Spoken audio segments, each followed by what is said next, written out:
Because like I would make videos and people would be like, your lighting sucks. And they'd be like, you need to do this. And I'd be like, well, thanks, even though it's true.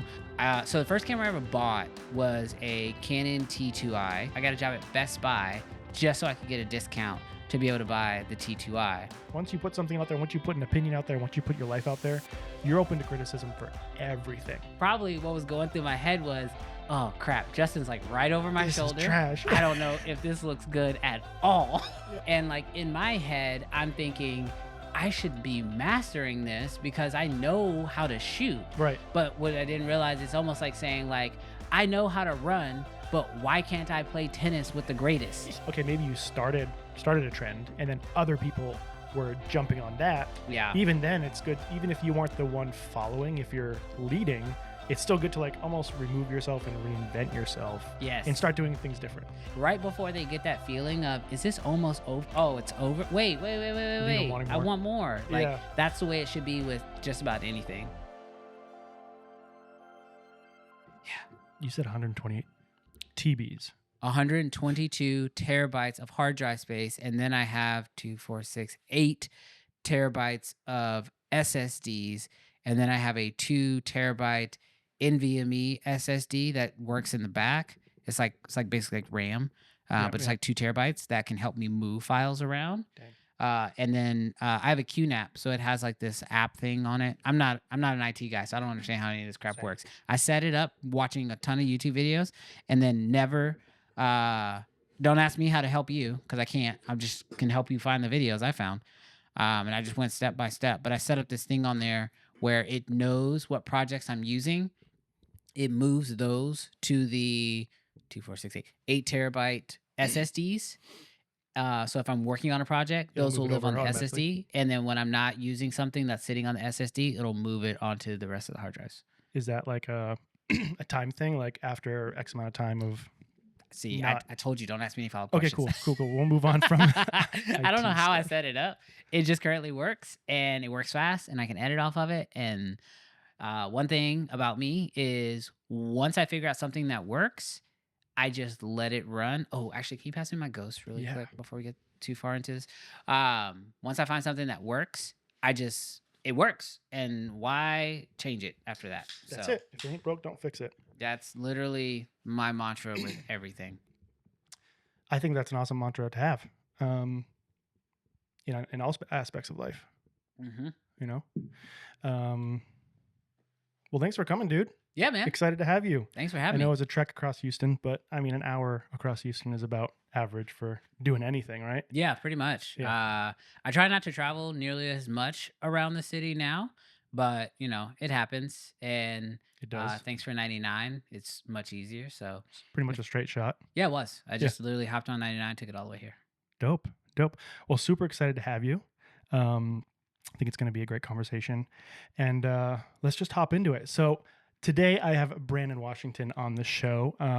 Me and Brandon have kind of known each other virtually for, I think, at least a couple years now. Mm-hmm. But I first found you when you did a Red Komodo video. I think it was probably one of your first, like, breaking it down when I was looking into like moving into the red space. And instantly I was like, this guy knows what he's talking about. Subscribe. Oh, and if it was one of my first videos, you got fooled, bro. I didn't know. I was still figuring it out. Really? Yeah. Well, I mean, the thing that most people don't know about my YouTube, and it's the reason why I made it, is everything I teach on my YouTube, I'm learning in real time. Like, good. I remember like as a kid, I watched a lot of like behind the scenes videos, Mhm. but they didn't really like break down the filmmaking stuff too much. Yeah. And then when you'd go on YouTube and you'd watch videos, it'd be from like really old guys talking about stuff that they did back when they were 20. Yeah. And like it just really wasn't relative to me at the time. Yeah. Because like, they didn't really talk about the real pain points. So with my YouTube, I have always tried to make it as much of a point to teach what I'm learning in real time. Yeah. Because like when you look back, you kind of forget what was important in the moment. You do. So my goal has always been to teach it as I do it, because then I will actually know what problems I'm facing, because hopefully in 5 years, I am so far past where I was that maybe I don't remember. So I better do it in real time. Yeah. So if it was my first red video, That probably was the first time I ever even colored red footage. I think it might have been like the unboxing, and like it might Okay. have. I don't know if you did two, where like the initial unboxing and then like Oh, is another it the one. Raptor? No, the Komodo. Oh, is it the Komodo? Yeah, Okay, then yeah, it might have been like one of my first few times really mess. I had like rented reds, yeah. but that was definitely my first purchase and like diving in. Dang, that's Yeah. crazy. And then what's funny is I saw where you were filming it. I was like, that looks like Houston. That looks like a Texas house. And I was like, I wonder if he is. And then come to find out, like you were Yeah. in Houston. So it's super funny. But I think that's great. Taking people along the ride with you Mhm. instead of like you said, learning in real time. You're putting it out there. You're like, hey, come on, we're going to do this together. Mhm. And it makes people feel like they're included in the entire process instead of, well, looking back is a good thing as well, because you can 2020 hindsight, you can be like, oh yeah, I probably would have done that differently. Yeah. Or when you learn, you can do something day of, and then you look back a year later and be like, yeah, I would have done that differently. Don't Mhm. do this, do this. I would probably adjust this, that, and the other thing. But I think there's so much value in bringing people along with the process. Yeah. Also, you learn a lot. Like I tell people, I learned a lot of lighting from YouTube, not from Same. necessarily watching other people's YouTube content, which was a huge part of it, but also my own comment section. Cause like I Mm, would make videos and people would be like, your lighting sucks. And they'd be like, you need to do this. And I'd be like, well, thanks, even though it's true. And so then I'd do that and I'd get better feedback. And the yeah. same with audio. I was so bad at audio mixing. My music was too loud, the vocals were Uh off, huh. and I didn't even know, like I didn't know what I didn't know, Yeah. right? And so getting feedback from the comment section, although you have to have a thick skin for It it. does hurt a little bit when you're like, Um, oh, your ego gets struck a little bit. oh, Like, of this is course. my video. What are you coming on my video and Yeah, telling me what to do? And exactly. okay, well, But you're right. you You know, look back and is he right? yeah. I mean, yeah, he's probably right, but he didn't have to say it like that. Yeah, yeah, you know? no, absolutely. How do you deal with comments that might be wrong? And like somebody just coming at you for, I'm sure like you're obviously very, very heavily in social media Yeah. and in a and can be a very polarizing space. Interestingly enough, when say you're talking about a Nikon or a Red or something, and somebody comes on and be like, no Sony, no Canon, like all this stuff, and um, it can be polarizing. So how do you deal with people on the internet that are behind their screens? Yeah, I mean, the first thing is that like I learned this in college that like the text form of communication is one of the worst forms of communication in general Hmm. because you don't understand context or tone. Tone is huge. Tell it to And my wife all the time. yeah, yeah. So, whenever you have somebody could be like I really like the text could read, and I'll try to do this as plainly as I can say, but like the text could read, the contrast ratio on this video is off. You should have had it more negative fill. Hmm. Now, depending on what mindset I'm in at the moment, I could read that as the contrast ratio on this video is trash. You need more negative fill. Right, right, right. When the Somebody sticking their person nose up and like, right, but the person who typed it could have been like, "Hey, the contrast ratio on this is a little off, mhm, but, you should add some negative fill." yeah, Trying to be helpful. right. So one thing I tried to teach myself is there a way for me to read this comment positively That's as if they're good. trying to be constructive? Sometimes there's not, right? And then those people are just being trolls. At which point I've learned there's like two ways to either handle them.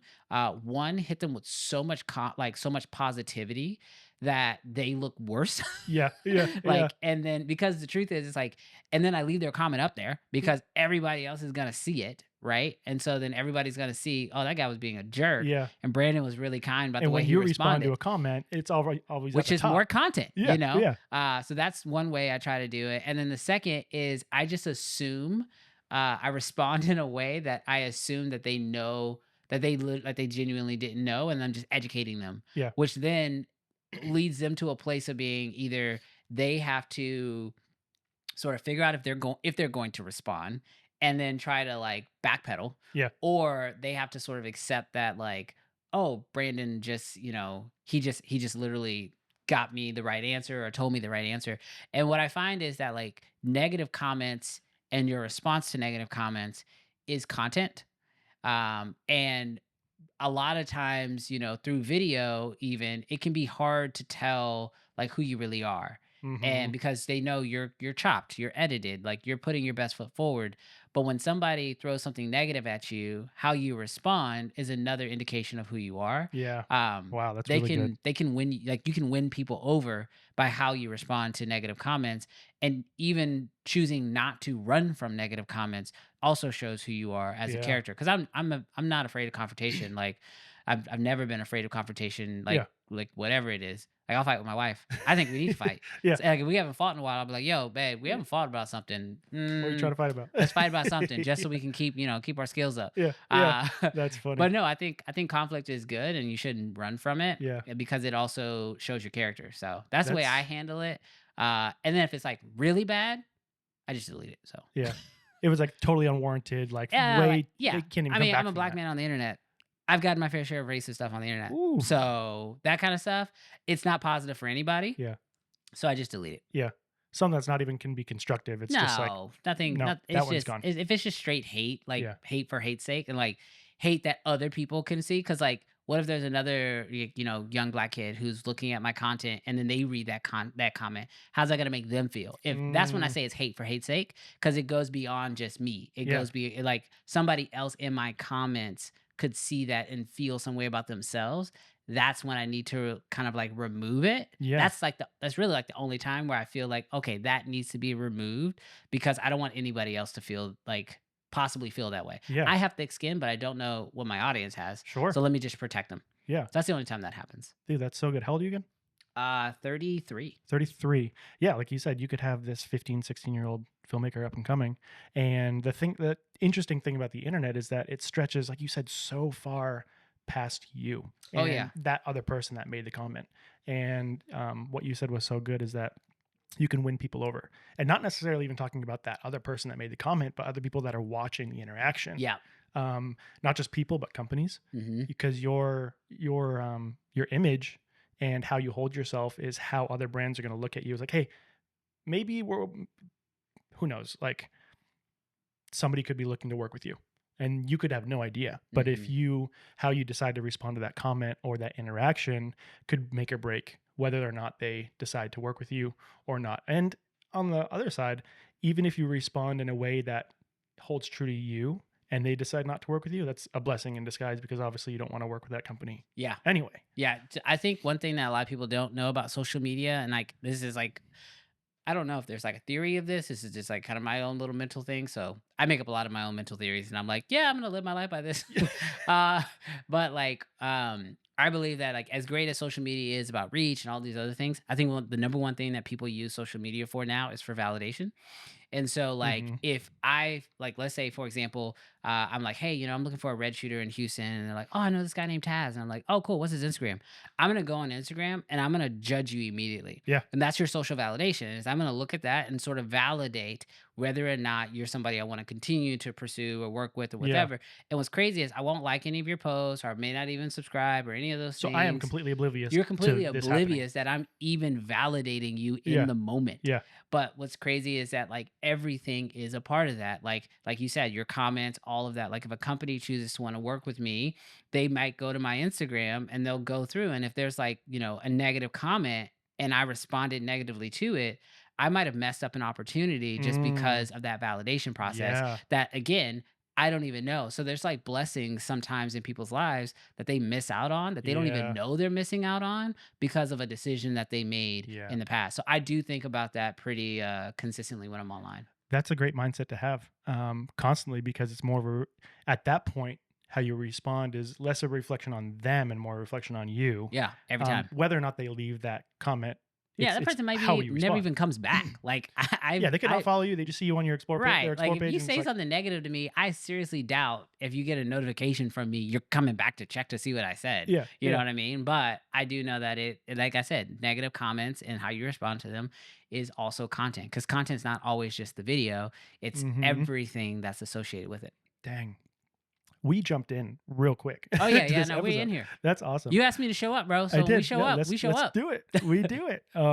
That's amazing. So let's back up a little bit. How'd you get into like the film space? And obviously you're shooting with Reds a lot now. Is Reds your primary camera? Yeah, my primary production camera. Primary production camera.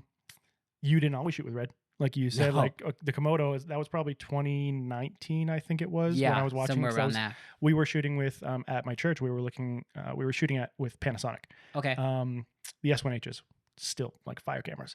But I was looking to get into more of a cinema rig, Hmm. and so I came across your video. You said that was like your first experience with the Red.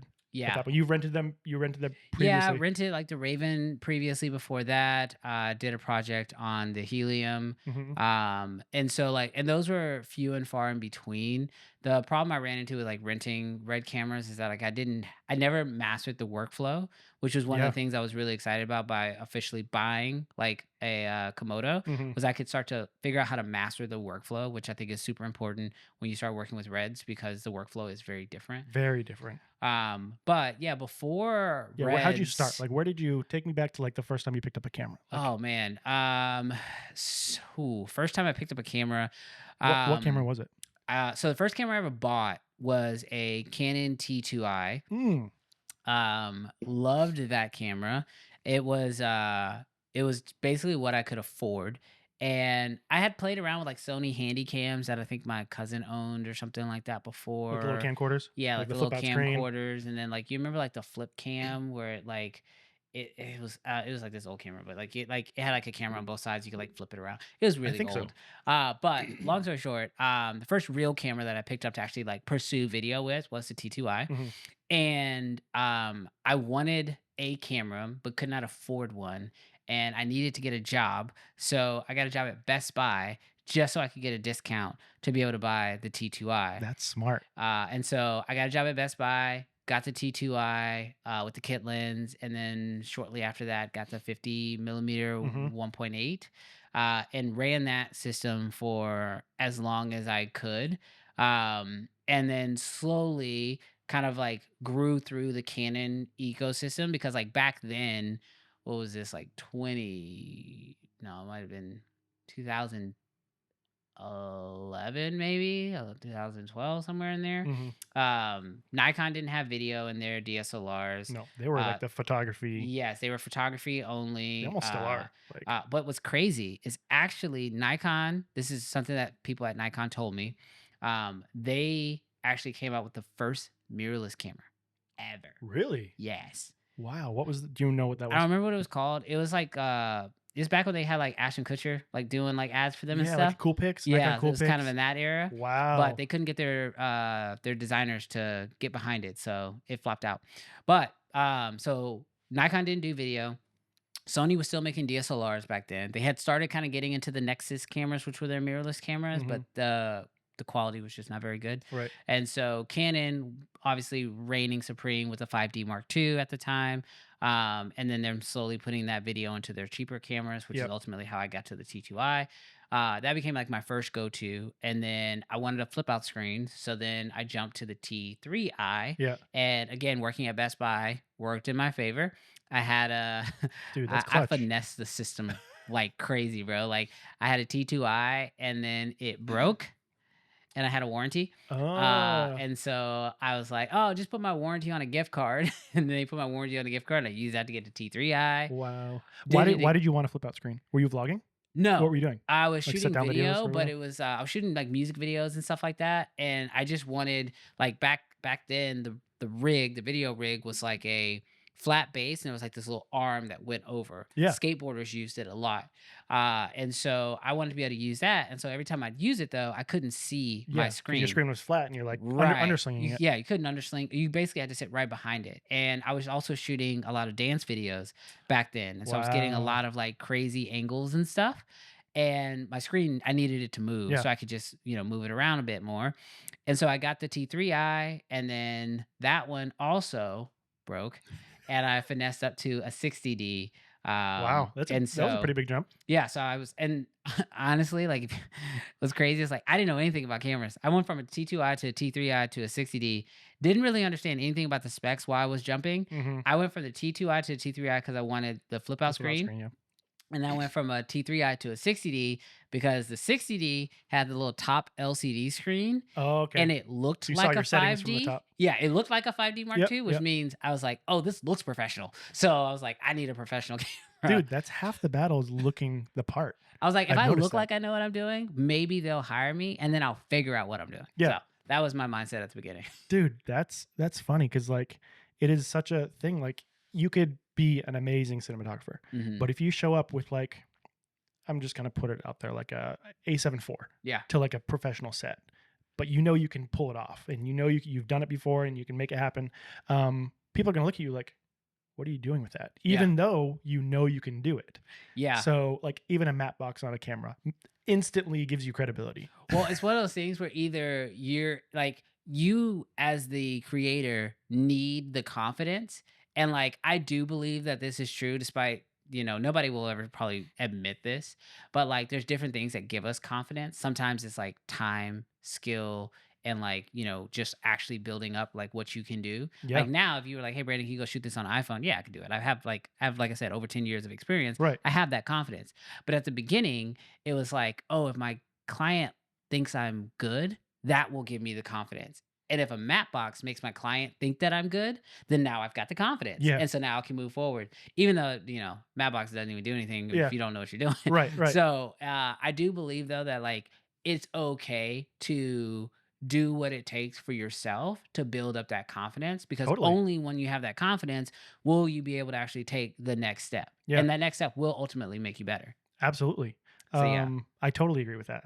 I think at the beginning, a lot of it is external. Mhm. That confidence comes from like validation and people saying, "Oh, that's great," or hiring you for something or taking a chance on you. And at the beginning, like it does get you going, because if Yes. nobody says, "Yeah, come on, do it," then how are you ever gonna like take the next step? Right. But then as you progress, you're like, "Okay, well, I know I can do it at this point," Yes. and that kind of flips. It's more Yeah. coming from inside of you instead of coming from somebody else Right. externally. Yeah. So it's so interesting how you see that progression Yeah. of how you shoot, what you shoot, and where you get your confidence from. And I'll be honest, like even for me, I still look for externals from time to time. For sure. Like I feel like at times, like even though I can feel very confident in certain situations, I walk onto some sets and I'm like, ooh, am I over my head here? And then somebody Uh-huh. walks up and they're like, oh, that shot looks great. And I'm like, yeah, it does look Yeah, great. All right, let's I keep know, going. I know. Just like, you have to tell me that. Thank you for validating me. I'm like, thank you so much. You have no idea. Okay, Yeah. I feel much better. Yeah. Have you had any situations like that recently when you've Felt like lesson on set? kind of like gotten into a situation, and either I know personally like shooting on an LED wall. Oh, I was Very about to say, yeah, it was with challenging. you. Yeah. Yeah, when we shot the Star Wars thing. Yeah. I was mad. I was like terrified. Yeah. There's actually a photo. I posted it. I have like this app that I do in my community, but I posted it in there, and I just posted it as a photo, and then I didn't really pay attention to my face, and somebody was like, Brandon, like it was me looking at the monitor, and it was like, Brandon's face looks like he is mad confused and doesn't know why the shot doesn't look right. You're And just like this. If you're watching, you're just like yes, that's your literally hands it. on your chin. You're just staring at the monitor. And so I started thinking about I that know that photo, look. and I was like, what was I thinking during that moment? And then probably what was going through my head was, oh crap, Justin's like right over my This is shoulder, trash. and I don't know if this looks good at all. Yeah, because you were DPing that. I Justin was was DPing directing. that yeah, and he was directing it, and so I was just like, man, I better figure this out Yeah. before he asks me questions. Yeah, Because like the worst thing is like if you're just DPing, like it's not your project, you're not directing it, and the director walks over to you and they're like, so do you think we should? And like no matter what they say after that statement, you immediately feel like crap. Yeah, So yeah. I'm just like, let me make sure this looks really good. And then Yeah. like, we had Duncan there who was gaffing everything, and Duncan is a great DP in his own right. amazing. And I'm just sitting there like, I've got this amazing DP Duncan who's gaffing for me. Yeah, Like, yeah. why is he gaffing for me? And then I've got Justin over my shoulder directing. And like the whole time I'm just like, oh God, I hope this turns out good. And then when I saw the first cut, I was like, okay, we did that thing. It looks good. I was like, It we did worked that out well. thing. Yeah, Yeah. So no, definitely. But that's like one of those things where like no matter how much filmmaking I've done up until that point, shooting on an LED wall was going to be new. yeah. So yeah. like I don't care how much experience I had being on an LED wall trying to like, cuz like I didn't like didn't realize all this going into it, but like certain things are just out of my control, like, how the environment is built, and then what does the Mm, contrast ratio look like on the wall, yeah. and and then me trying to balance lighting with the environment and with what's happening like in real In life, real, yeah. and then keeping lights off the wall so I don't wash Oh, out things. that's Like, so hard. so much was going on, and like in my head I'm thinking I should be mastering this because I know how to shoot. Right. But what I didn't realize, it's almost like saying like, I know how to run, but why can't I play tennis with the greatest? You know Yeah, what I mean? It's like exactly. it's That's like so good. yeah, it's the same skill sets, but there's a huge other element of it that you Another learning don't curve. understand yet. And Yeah. so I had to figure that out. But it just happens to everybody. Yeah. What would you find is the most challenging part of shooting virtually? Like if you had to pick one thing that's really like a thorn in your side, really when you think about shooting on an LED wall, like what pops into your head first? The first thing that comes to my head is just how much of it is out of my control, Hmm. and that I can't even help with. Yeah. So like I'm very used to like, it's gonna sound like I'm a control freak because I kind of am, but like I like to like know everything. Like, okay, I know where my gaffers are. I wanted to see this. I want to see the list of the gear that's coming in ahead of time so I can Hmm. ask for what I want. Did you see the environments before? So I saw the environments, but like the idea of like flipping and moving things, Yeah. and then me like sitting there, like having to like, can you move the sun here? And then just sit back and wait and hope that they're gonna put it where I want it. Yeah. That's the kind of stuff where like because Unreal, like because it's a matter of the wall and Unreal, which I don't understand. I don't know how to I work was either going to one ask of you, you're those not two very things. fluent in Unreal. Not No. no, not at all. Yeah. So it was like I would have to be like not only ask for something, but then also be like, and how long will that take? Yeah. And then like and have no clue, what it's actually gonna take to actually get it done. So I'm Yeah. just asking for stuff that I feel like I'm just pulling out my butt, Yeah. basically.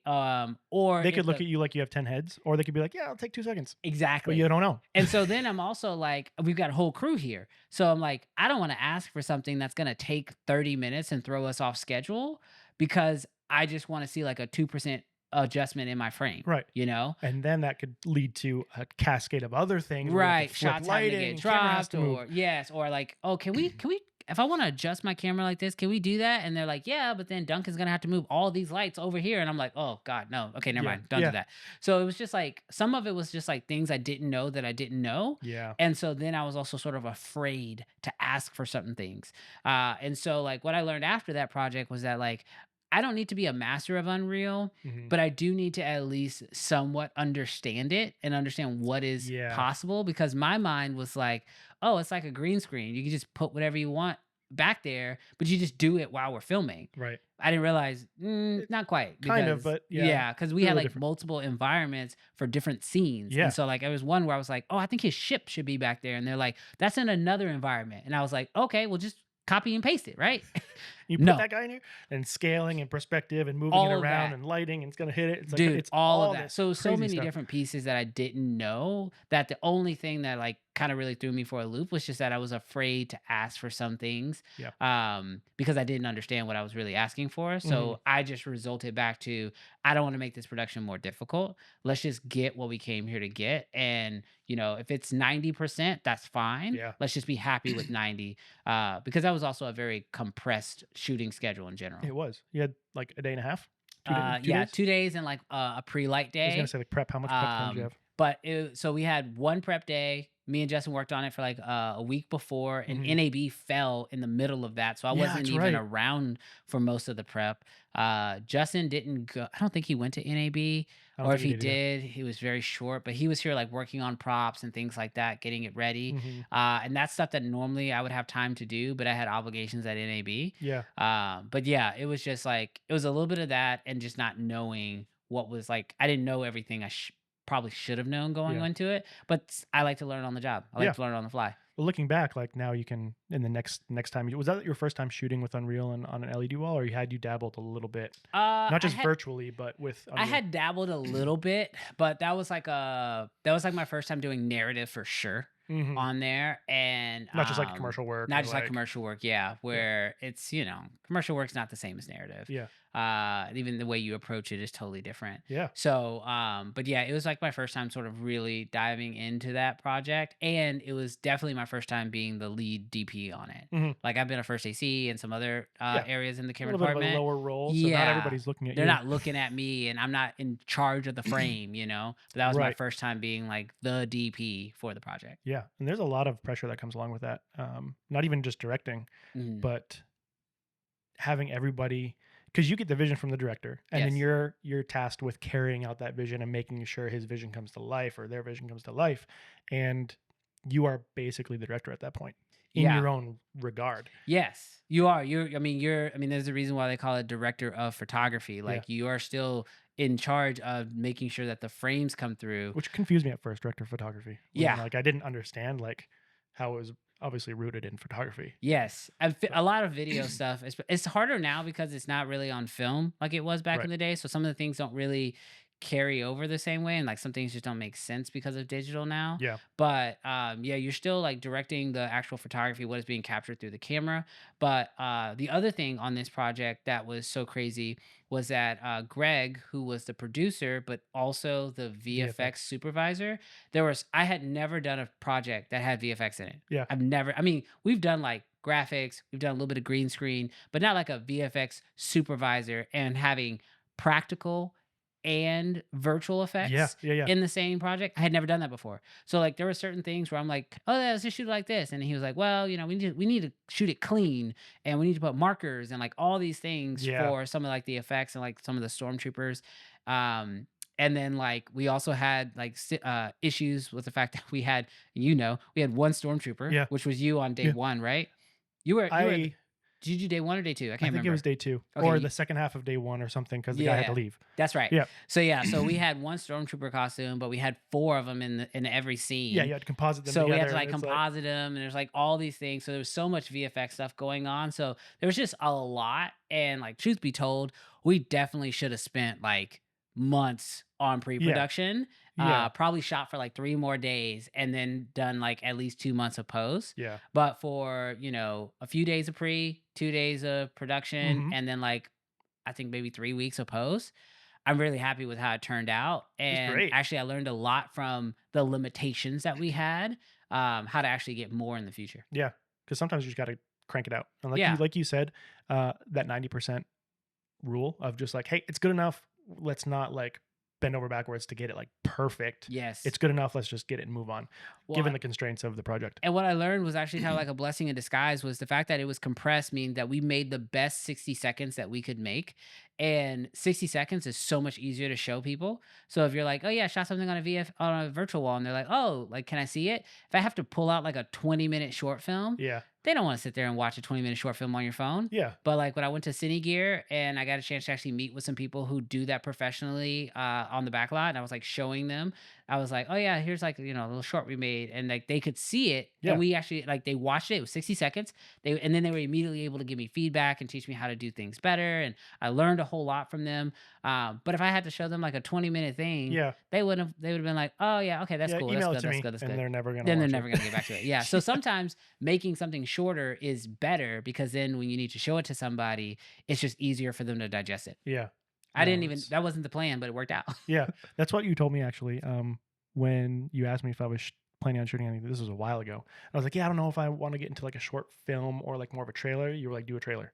Because it's easier, more easy to digest, more easy to shoot, and then you can kinda get the same effect of telling the story through a trailer than trying to elaborate on this 7, 10, 12-minute short film, Yeah. which was eye-opening as well. Yeah, I think you need a trailer, especially if you're trying to get somebody else's input, Mhm. or you're trying to like ask for funds, or you're trying to get somebody to buy in on whatever it is that you're doing. A trailer is just so much easier Yeah. because people's attention span is just super short, and you can let them see it, get the vision. People are pretty quick about figuring it out, Yeah. and then you get them bought in before you go make the real thing, Yeah. and then you can actually go make the Yeah. real thing. Yeah. And somebody who if you're showing it to somebody who knows what they're looking at. Yeah. They can tell like, oh yeah, this guy knows how to light within the first 5 seconds, Mm-hmm. or they know how to compose, or they know how to frame something up, or and tell the story kind of comes along as you watch it, but instantly. Like if I were to show you something, you could be like, yeah, contrast ratio was off, that lighting was weird, it wasn't motivated right, or like, yeah, this guy definitely knows how to put something together, and way less effort on the front end for you creating it. Well, and I feel like with all content, it always comes down to how does the person feel after they're done consuming. Mm-hmm. And so, like, if you try to show me like a 5 minute video and like 3 minutes in, I'm like, okay, this should be over by now. And it's Yeah. like, now I feel awkward. And I'm like, oh, okay. Oh, he's still holding his phone. So let me keep watching. And then by the time it's done, it's like, what did you think? I was like, oh, it's great. Yeah. I walk away feeling, man, I feel awkward. Like, I didn't really want to watch that whole thing. That's how I Mm. feel. But if you make a 60-second thing and then it ends and I'm like, is there more? Yeah. And you're like, not yet, but you want to help me make more? Yeah. Now I'm like, oh yeah, I want more. Let me help you make more. Like it's all about that feeling. And so it's like, it's the idea that you want to leave before they ask you to leave kind of Yeah. thing. Like you want to make a video or a film or whatever it is where people consume it. And then right before they get that feeling of, is this almost over? Oh, it's over. Leave them wanting I more. want more. Like Yeah. that's the way it should be with just about anything. Yeah. No, it's so good. Leave them wanting more. Yeah. Yeah. Are we good? No, we're good. I'm just looking. I was Oh, okay. making sure we were still recording. So where do you think we've seen? I think in the past, let's just say 5 years, from 2020 to now, Mhm. we've seen like a crazy shift in camera tech. In I would say COVID changed so much about how people consume content, how people then create content, because Yeah. you have to tailor it to the end user, whoever's consuming it. We've seen a huge shift even from horizontal video to vertical video, and I think we're seeing a little bit of a shift back to horizontal video. It might be a little bit slower just because of the format that we watch it on Mhm. social. But where do you think things are going from here in terms of, like, we've seen a crazy explosion in let's just say sensor resolution. Mhm. Camera companies are really pushing sensor resolution, but there's only a certain point we can get to until either things need to catch up, or we know TVs can't really display in 8K right now. Like we're Yeah. shooting in 6K, but can't phone screens and TVs don't really display in 6K. So there's a ceiling we're going to hit. Yeah. With that being said, where do you think things are going from here? I mean, I think that first off, we're about to see just like when Red came out with, because I know you know this reference, when Red came out with the Komodo, the explosion of Red owners was massive Because they finally made it more accessible. because it was more accessible, right? The ecosystem wasn't so closed off, and you had to buy this, Right. that, and the You other you thing. could And it's, spend, $10,000 and get everything you needed versus spending 15 and only getting a brain, mm-hmm. you know? Um, I just believe that content creation in general is going to become more accessible to the masses. And whether that is camera technology, editing, the assistance of AI, like the idea that I want to make something and I need the tools to make it, that is going to become easier. Mm-hmm. So the idea to execution is going to be a slower. It's going to be a lower, a Like barrier to shallower. entry. Yeah, like it's just a shallower entry. Yeah. But the biggest problem that most people have is they have great ideas, but they don't know how to execute them, or they can't execute them. Right? Like, oh, I want to make a video, but I can't. I don't know how to shoot. Mm-hmm. I don't know how to light. Well, with the looks that AI is currently doing, execution for a lot of people is going to get much easier. Yeah. Oh, you don't know how to shoot? Type in a prompt, get the frame out that you want. So where I see the future of it all looking is the excuse that I don't know how to do something or that I don't feel like I can execute something is going to be immediately wiped away. Mhm. And then those who actually want to make something or have a story to tell, they're going to just go and do it. Yeah. And so what you're going to look at as creators is when the excuses are gone, what's left? What are you actually going to make? What are you actually going to put out there? And then what is the quality of what you're putting out there? And quality isn't just image resolution. Yeah. I think quality also includes like, what is the story? Yeah. Yeah. What do you have to say? And is that something that relates to other people? Mm-hmm. And so I think we're going to see an explosion of short films. I think we'll see an explosion of vertical content, horizontal content, because when you can make anything anything can also win. Like some people would say like, oh, horizontal is where it's at. Yeah, if you're making YouTube videos, horizontal is great. Mr. Yeah. Beast makes billions, Yeah. off of making horizontal videos. You can't say horizontal's dead when someone like that is making Yeah. multiple billions of dollars and millions, even now with an Amazon show and all these things. Like Yeah. horizontal can't be dead if that's the case. But then you also have people who run entire livings off of TikTok and Instagram Reels and Yeah. YouTube Shorts. And so vertical isn't going anywhere either. So I think where you're going to be is just in a place where if somebody has something they want to say, they're going to pick the median that works best for them. Yeah. And then as long as they say something that's worthy of listening to, they will find success. And so I think as a creator, the biggest thing you can do is get off the couch right now and say, let me let me get to work, because the truth is that the same way because we hear it every year, oh, YouTube is overly saturated. Yeah, that's not true. It's not. Yeah. Like Instagram is overly saturated, TikTok is overly saturated. We missed the boat. Well, I've heard this saying before, but it's like the best time to plant a tree was 100 years ago. The second best time to plant it is today, Right now. right? And so it's like you really just have to decide, like, if this is what you want, you got to start moving forward, Yeah. because the tools are only going to get better, and it's not linear, it is exponential. And so the sooner you get involved, the better you're going to get that exponential growth. Mhm. Like I know people who, ran away from ChatGPT forever, and now they're finding like, oh, ChatGPT is not bad. It's just like, it's the basics, Yeah. right?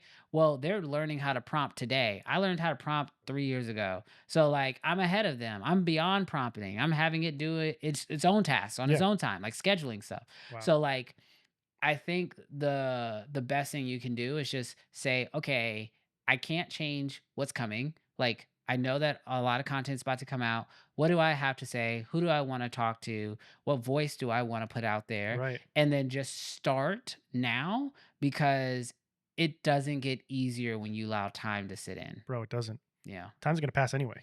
Yeah. It's going to pass. Technology is going to progress. And what's crazy is a lot of times the moment you're ready to jump in, because you didn't start earlier, you're not ready. Mhm. And then like one of the advices I gave to somebody not too long ago is they were like, oh, I want to start a gaming channel. I was like, okay, great. Start a gaming channel now. And they're like, well, I'm not sure if I'm ready. I got to get this. I got to get that. I was like, look, dude, if you don't start your gaming channel today, in however many months, whenever GTA 6 finally comes out, that's gonna be the biggest game on the earth, right?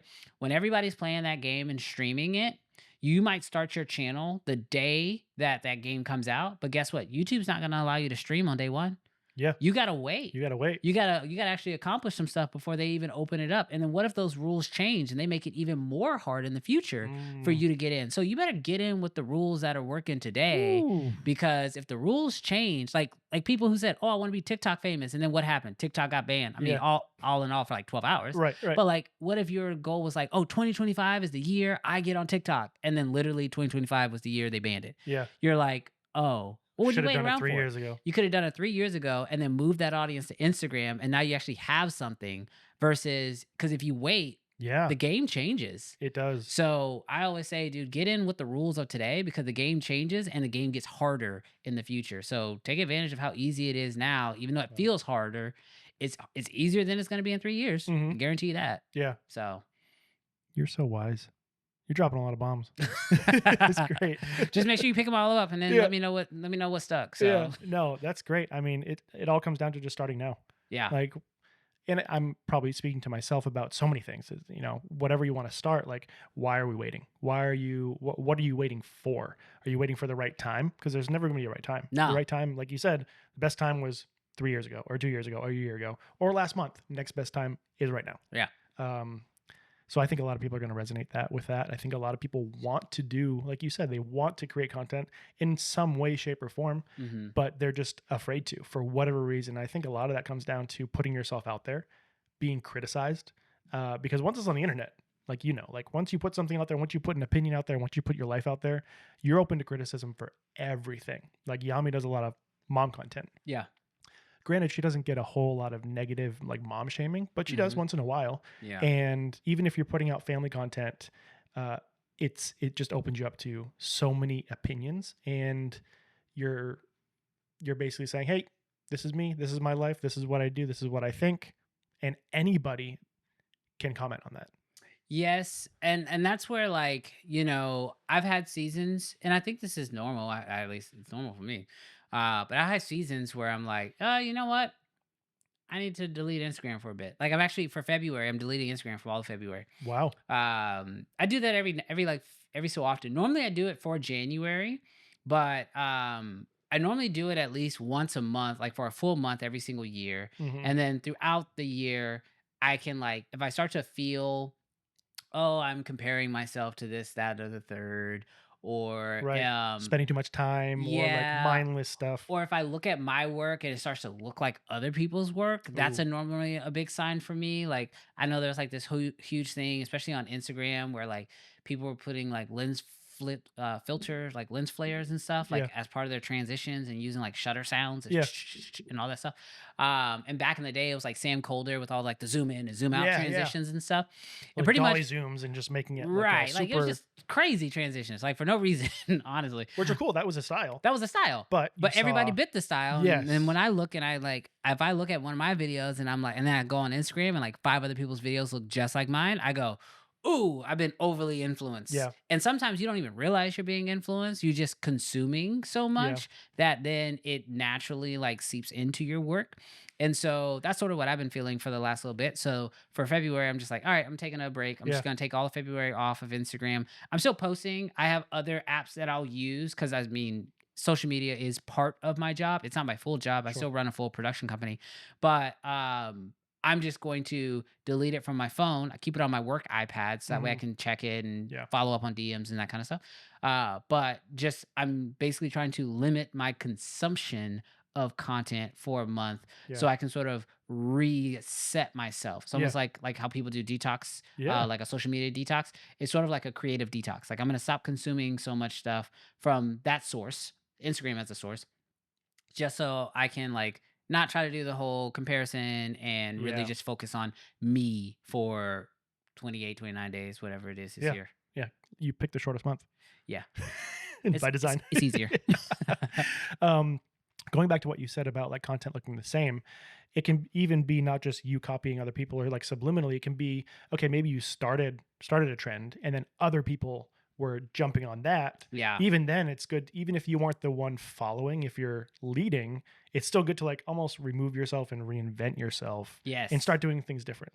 Because Yeah. if you're doing something the same way you did it a year ago, then like something's got to change. You got to do something different, whether it's lighting different or lighting better or capturing audio better or constantly doing something to make sure you're, I don't want to say unrecognizable a year from now, but you should definitely be able to look back in a year and be like, yeah, that's different for like, I definitely progressed in this area this year. Yeah, and sometimes you got to take a step away just to sort of like to actually look at what's going on, because sometimes, I mean, if you are like, I'm a very much a go-getter type. Like, if I want something, I'm going to go get it. Yeah. And I don't really allow, like I said, I'm not afraid of confrontation, so like I'm going to keep going. Like, oh, that got in my way. Okay, cool. How do we get around it? Oh, I can't go around it. Okay, then get a shovel. Let's go underneath it, right? Mhm. And so, but sometimes when you're constantly doing that, you don't really look back to see like how much ground you covered, Yeah. and you can't even really appreciate You how can't. much ground you've covered. And so sometimes taking that break also allows you to like step back and look and be like, wow, okay. But also it can allow you time to like miss it and find a new fond like love for it. Yeah. And I learned that, like, for me, I just went through this. So I have my podcast, but we do it live, right?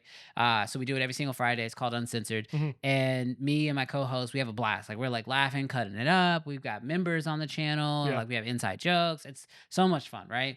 But for the month of January, we decided we were going to take a break from Uncensored because I wanted to sort of rebuild my office a little bit, change up the lighting, change up cameras, get some camera angles, Something fresh. and yeah, just so it didn't look the same. Yeah. And I wanted to kind of build in this idea that we have seasons. So we had season 1, it had a finale. Then we're doing season 2. It will have a finale, because I have this theory about YouTube that, like, the one thing that's missing from YouTube is finales. Mm. It's like a TV show that never ends, right? And like we all know The Walking Dead, we all know The Simpsons. Eventually you're like, bro, let it end, Yeah. right? Yeah. Yeah. And so I believe that if you don't have season finales for your content, or you don't structure it in a way where there's a season finale, your audience can't miss you. Mm, And then they always feel like they can have you, which then ultimately means they just fall off. yeah. Right. And so now that we've been gone, like we've had multiple people reach out to us and be like, bro, when are y'all coming back? And it's like, that's what you want. Again, leave Yeah. them wanting more, Yeah. right? So, so this month of January, we took the break. It gave us time to like look back, see what actually had been working, because Hmm. some stuff we thought was working wasn't. Some stuff that we really enjoyed wasn't working, but we were like, did we enjoy it enough to say we don't care that it didn't work? Right. Some of it we're like, yeah, we're gonna do it again. We don't care. Some of it was like, yeah, we can cut that out. Like we thought it was cool, but it's not necessary, Yeah. right? Or But maybe content people were engaging with at first kind of was like, nah, yeah, and trends they has sort of they changed, or like, fell off or yeah. whatever. Or there's videos that like initially did terrible. We didn't look back, and then we look back now and we're like, oh wait, that was actually really good. It just took a minute to find the right audience, Yeah. because that's Yeah. how the Yeah. algorithm is sometimes. So for us, it was like super important to like take this break. But then for me, the biggest one was I was like I was kind of at the end starting to feel like, it's becoming a lot. It's every single Friday. Yeah. After 2 weeks of not doing it, I was like, bro, when do we go Yeah. back? And Yeah. it was like, we're not going back until January 31st. And so like I'm super excited about this Friday That's awesome. because we come back, and like I am so excited to be back. Let's go. I have so much energy. I've been like working on it, and like I'm just happy to be back. And like Mhm. sometimes you need to force yourself to take that break in order to feel that. Yeah. So it's called uncensored. It's called uncensored, but it's spelled with an S. Uncensored, like a Like camera a camera sensor. sensor. I see what Yeah. you did You there. see what I did I there? see what you did there. You're so clever. I accidentally, well, I mean, that is the name, but I didn't think about the fact that autocorrect will change it back to a C, and then people will look up some weird stuff. So Yeah. Yeah, that's true. look up Uncensored by Brandon Washington. It makes it much easier to find, or you can just type in my name and then both of my channels will pop up. That's dope. And this is just on YouTube? Yeah. So, Or well, is we it, do you technically move are it on over? Spotify, but YouTube is our main Yeah. platform.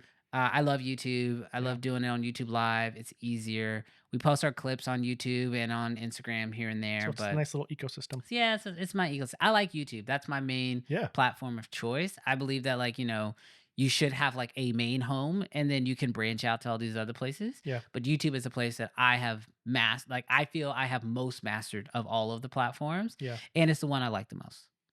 Well, it's the second largest search engine behind Google, so it's a great place to live. Yeah, I'm not mad at it. No, It's a not good at all.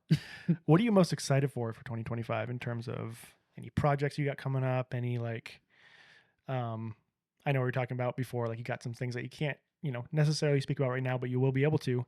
Um, so outside of that, are you working on anything? For me, 2025 is like the year I really want to focus on just like creating the stuff that I want to make. Hmm. I have definitely done the commercial stuff, and that has been going great. And surprisingly, I'm having a really good year commercially already. Like normally January is like crazy slow for me, but it's been very busy. And so I'm trying my best to like delegate a lot of that out so I can keep focusing on like some of my passion projects. Hmm. But like this year is probably the year that I want to spend the most time like being creative and like telling stories that I genuinely want to tell. I don't know if this is true yet, so I'm not sure if definitely don't take this as like fact. Like Yeah. this is not one of those theories that I have in my head that I'm gonna live my life by yet, but I'm working on it. Yeah. But I feel like the need for like commercial and like marketing and that kind of stuff is going to slowly start to dwindle away with AI, Yeah. unfortunately. I think AI is going to like change the way a lot of people even like need content, use content, consume content. But the one thing that AI can never like replicate is you. And so I believe if you are going to create, you have to know you, Hmm. right? And I have Hmm. spent so many years creating for others that I know the brands that I work with, I know my clients, I know them, but do I know me? Ooh. And do I know what I really want to create? And so I think I need to kind of go on like a journey of trying that out. Like, do I want to make horror? Do I want to make documentaries? Do I want to shoot action? Like I think I like action. I think Yeah. that's what I would love to do. Like my goal, one of my biggest goals was like, oh, I want to shoot like big blockbuster type stuff with big IP. And then we tried to do a short that ultimately never came out. But it was like this big Deadpool thing right before the movie came out, and dealing with big IP was such a headache that I was like, oh, I see why people do indie movies, because they're just simpler and you can just get back to the fun of making something. Like you Yeah. don't have to make something with big IP and get approval and all these different things. And so like I was like, oh, if I had never gone down that journey, I would have learned some of these things. Yeah. So I believe that like for 2025, for me, it's about trying to experience as much in the world of creativity for Brandon's sake. Hmm.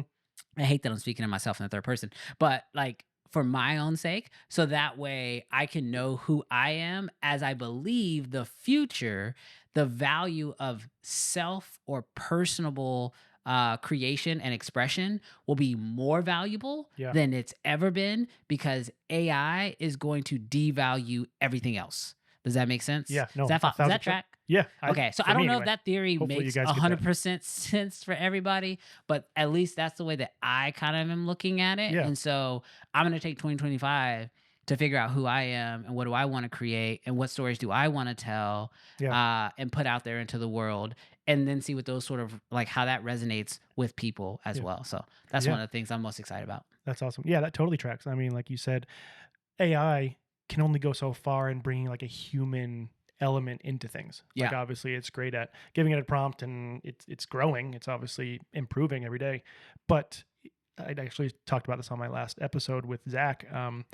There's only one you, Yeah. and you have a vision, you have a dream, you have a personality that you can inject into content, Hmm. and you have your story, and nobody else, not me, not anybody, can do that. Right. And there's going to be so much value in, as AI progresses, like exactly like you said, there's going to be a lot of that generic, I guess if you say, Yeah. content, because yeah, businesses, they might just need a piece of B-roll to overlay with to support their story, Right. and they don't necessarily need to bring in a filmmaker that can, you know, do that, and you have to pay 4 times as much. Yeah. And I believe that like, I don't think that's AI's fault. I don't blame anybody when the market shifts, No, like no. AI is solving a problem. If AI can solve a problem that I can't, that I also solve, but I charge more, it's not in the business's best interest to hire me at that point. No. But if I do have a compelling story to tell that the business needs me to help tell that story, now that becomes more valuable because the AI doesn't have that story yet. Mhm. You know what I mean? So I think there's going to be this wave of creators that create what the AI doesn't already have, Yeah. and the value for that is going to be so astronomical. I mean, because we've already seen it. There's like so many lawsuits already about AI that was trained on content that they didn't technically own. Right. Well, when all those lawsuits get taken care of, when you make something that the AI wants to train on, you're gonna be able to charge whatever you want for Yeah. it. You know Yeah, what I yeah. mean? Because they're gonna be like, "Oh my gosh, that's an amazing story. I need that context for my AI," and it's Yeah. like, "Cool, all right, pay up then, buddy." Yeah. So I want to figure out what that is for me. What Mhm. is the thing that I could bring to the table that the AI doesn't already have, that Yeah. is uniquely me? And I think we all as creators should just know what that is. But because I've been doing this commercially for so long, Yeah, it's hard to I just haven't had get a time to grasp of figure that. that out. Yeah. Yeah. I think that's also a reason why Christopher Nolan gets hired for specific movies. Zack Right. Snyder gets hired for specific movies because nobody else can really bring what they can bring. Yes. And in the very same way, like AI can't bring what you bring. And it rings true. It has rung true. And I think the resistance to AI is probably similar, maybe not exactly, but when there was a shift from film to digital, like there are Mhm. probably people resistant to digital, like they want to shoot on film and they want to do it this way. And you can't blame the shift to digital on, you know, you can't blame that on the whole market shifting and Right. people getting left behind, or just like you can't blame AI for businesses choosing that route to create their content. Yeah. It's just you have to adapt and you have to move. And we were talking right before this, I was listening to the Mark Zuckerberg episode on Joe Rogan, Yeah. and they were talking about how AI could steal jobs. Mhm. And I think there's a lot of worry about, okay, are they going to steal jobs? Is AI going to replace filmmakers? And to some extent, like, yeah, it's going to, like we just said, there's Right. going to be a part of the market that does move over to AI. But Mark Zuckerberg brought up a really good point of like the revolution in agriculture. Like back, let's just say 200 years ago, a lot of people farmed. Like Hmm. there was a big Yeah, percentage of yeah, people that were farming. And with the revolution of things getting more industrial, like now we have like less than 5% of people who are farming. Now, what happened to the other 45%? They probably just moved to something else. They yeah. moved to a different way of doing things. It's not like those jobs just went away. Right. So, in the same way, I don't think we can worry about AI stealing jobs, but I think AI will definitely take up a percentage of the market, and those people that will just have to adapt. I think what it Yeah, comes down I to. think I mean, like, we all have the same 24 hours in a day, and we all have like the energy of that 24 hours. And the way I just live my life is like, bad things happen, things out of your control are always going to happen. Like, there's nothing you can do about it. Like, that is life. And if I have 10 hours today to spend on, I have 10 hours worth of energy, do I want to spend it thinking about how bad AI is going to change our industry, Yeah. or do I want to spend those 10 hours figuring out, like, okay, if AI does change the industry, what can I be doing after the industry changes, And how can you leverage it? and how do I leverage? Right, exactly. So then it becomes like, okay, what is the next, like, if AI is going to take this job, what jobs is it going to open up? Let me get into that one early. Yeah. You know what I mean? Like, Yeah. let me get there now. So then when it's time for us to move there, again, just like we said with content, I'm there 3 You're years already there. earlier. You know what I mean? Like, oh, AI's here. Okay, great. Let me use it to help my clients and take on 3 times as many clients as I could before, Yeah. and, bankroll, because now it'll help me write up 3 pitches in a day instead of just 1 pitch a Yeah. day, or something along those lines. Yeah. Um, I was thinking I don't see AI really replacing per se, like fully replacing. Yeah, I yeah, see it more so supplementing. Like you said, instead of, because the human element in filmmaking, that's never going to go away. right. But I think it will supplement in the creative process. And we were using the example of, in my last episode, of you can have this story and you're interviewing somebody and you want footage of them when they're 5 years old, but you don't have it. But Yeah, you can easily type in a prompt. Oh, give me this shot of a person doing this at 5 years old, and it can help supplement it yeah, instead of replacing, because you have the idea. It's right. not like you're like, ChatGPT, give me an idea. It's more so, hey, help me bring this to life, because we physically cannot go back 40 years and capture You this capture that footage. moment. Yeah. So it can definitely help supplement, but you're still the creative. You're still the creator. In Right. the whole And thing. as a creator, you got to figure out how to, even if you do have that tool, like, a Sora or a Llama, whatever, like, you can actually, like, you still got to figure out how to make that clip that AI created have an emotional weight for the Yeah. story. Because we've seen videos created with AI, and they're just like these, like, AI video spectacles. And it's like, it's cool to look at, but, like, I don't feel It doesn't make me feel anything. anything. It doesn't Yeah. evoke emotion or anything. So you got to figure out how to do that. And so, like, the same way that, like, probably CGI took, like, the need for, like, like, people who used to make, like, models for films, Yeah. and, like, CGI came in, a computer came in and took the jobs of not needing to make models. Well, AI is coming in again and just sort of making that process a bit easier. Yeah. But we're just going to use it to tell stories and tell That's it. better stories. But the truth Hopefully. is, hopefully, but the truth is, like, a human still has to tell the story. But, like, just like CGI, as great as it is, we've seen it make dragons, but then, like, we've also seen it make really, really terrible movies Yeah. too, Yeah. and really wonky looking faces and stuff like that. So it's, even though it's a tool, like, humans still have to work with it and be the deciding factor of, is this good, or am I just being cheap? And the audience will tell you, you're being cheap and this Very sucks. quickly. So I think it's still important for you to, even if you do use those AI tools, you still ultimately have to be the one that decides, okay, I'm going to put this out into the world and Yeah. people are going to consume it. Wow. That's so good. I feel like I was just drinking from a fire hose for the last hour and Sorry. 2 minutes. That was great, because there Sorry. was so much. It was an amazing conversation. We covered quite a bit, I would say. Did we cover everything you wanted to cover? Do you want to do like a lightning round? I don't know if I answered any questions you had planned. Dude, I think it was great. Okay. I didn't have any questions planned. Okay, good. This was kind of just like, hey, let's just start the conversation and then just see where it goes. And I think it was awesome. Awesome. Is there dude. anything else you want to chat about? The only thing I would like to just kind of Yeah. maybe put out there is that, and this is because we're just, like, actively promoting this right Yeah. now, we just came out with what's called the CFA Connect. And so it's our Oh, yeah, tell me online about Creative Fam. community. Yeah. So first I have this thing called the Creative Fam Academy, which is our online education platform. We have our own app on the iOS and Android. It's, It's there to teach up and coming filmmakers, videographers, and content creators the skill sets they need in order to actually start shooting video. Mhm. So we teach everything from the basics of like how to work a camera to understanding lenses, framing, lighting. Wow, It's all there. that's huge. It's been a huge endeavor for the last few years, but what's crazy, and this is why I say it's so good to get started early because you don't know how the game will change. Like we've been working on this thing for so long and it's out there for the public right now. But the one thing we learned from literally talking to our members is that the one thing that most filmmakers and entrepreneurs, for that matter, are currently dealing with is just this feeling of loneliness Mm, and how like this art form is such a isolating one. Like most of the time you're alone in a room editing by yourself, or if you're creating content for social media, think that kind of thing, you're shooting by yourself, right. planning by yourself, editing by yourself. You publish it and then you're by yourself looking at the numbers, right? Like it's just so isolating. So we recently launched CFA Connect, which is a portion of the app.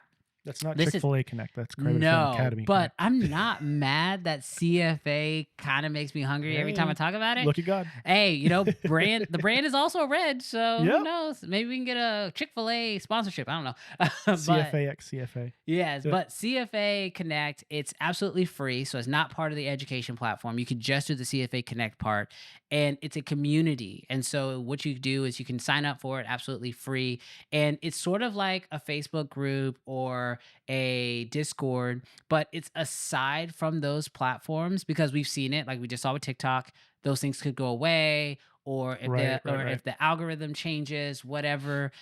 So we made it super easy. You can use it on desktop. You can also download the app and access it, and then you can actually connect with other creators. And we have different channels in there as well. So we have places for you to submit work if you want to get feedback, places for you just to chat. But one of my favorites is we have an entire channel just dedicated to giving the app feedback and how we can make Cool. it better. And so actually a few months ago, somebody typed in there that we needed to add a direct message feature. And so now we actually have a direct message feature. So That's cool. you could follow another creator in there and you guys could direct message each other and you both could figure out, oh, we both live in Houston and we want to work together. Or you could post like job opportunities or if you want to sell gear or whatever. Oh, cool. And because it's our thing, we can really make it whatever we want. Yeah. And so You're not based off another platform and having to work Right. within their constraints. we can do whatever we want. We can make it as you can upload videos, you can add feedback, and we plan to do like events in there, hold contests, things Wow. like that to like really help grow. Because I know for me, my business, I've been doing this like I said 10 plus years, Yeah. and for a long time I just did it by myself. I had one other friend who shot video, but he didn't do it full time, and so we would talk about some issues, but like he didn't really understand my struggles. Yeah. In this app, everybody understands each other because we're all creators, right? And so you can ask people for like those weird, quirky things, Yeah. or you can ask questions. Like somebody asked the other day about this one weird thing about a Canon camera, Yeah. and we were able to actually like help them with that. Somebody can Uh, hop in. It's like a right. forum. It's like a forum, exactly. But it's on your phone. If you're on set, like the other day, somebody was on set and they were like, "Hey, I'm on set. I got a quick question about this thing," and like I got the notification and I was like, "Oh, let me answer it for him real quick." So I That's just really cool. typed in an answer. So yeah, we set that up and we hope to keep making that better. And that's one of the biggest things for me within 2025 is I'm going to just continue to grow that and try to make that as accessible for everyone as we can, but keep making it better with the inputs that creators give us. I think that's huge. Openly asking for feedback. It's like an open door. Oh, Like yeah. anybody can say anything, and you can take any feedback. It's not just like fill out this form. It's a little No, bit it's more difficult. very- It's just like open, and everybody can see. Everybody like, can what see the what's feedback been is. So somebody can requested. chime in and be You like, can "Yeah, I agree with comment, you this," can or- like it, all that kind of stuff. Like Wow. right now, we're asking like, what channels do y'all want to see us make? Like, Mhm. because like we can add different channels, kind of like a Discord. I Yeah. believe that can get overwhelming, Sure. at least for me. And so my deal is like, okay, which ones do y'all really want to see? Let's make that happen. Yeah, that'd be cool. Do you segment it by like like job on set? Like, do you have a director channel and a DP Not yet, channel, but we and like could. an AC channel? So like ACs can come in and be like, "Hey, I'm having this issue." That's a really good Um, idea. Maybe we should do that. We've been kind of going back and forth between like camera brands. That was one that was people were asking for like different type of camera brands. So if you shoot Canon, these are my Canon questions, my yeah, yeah, Sony yeah. questions. We've also got industry related ones. So like, do you shoot weddings? Do you shoot Oh, okay, commercial? Do cool. you shoot fitness? So those as a breakup. But I do like the jobs on set one too. Hmm. So we may try to figure out how we can do like groups within groups. Yeah, So that way you can find it. So you can be like camera questions and you go into there and then you see like Canon, Nikon, Sony. And then you could yeah, also have like industry questions and then you can like choose like weddings or whatever. And then I like that like on set questions. You can go in and look at directors. So yeah, so right now our goal is just to get as many people to sign up. Like I yeah, said, it's absolutely free.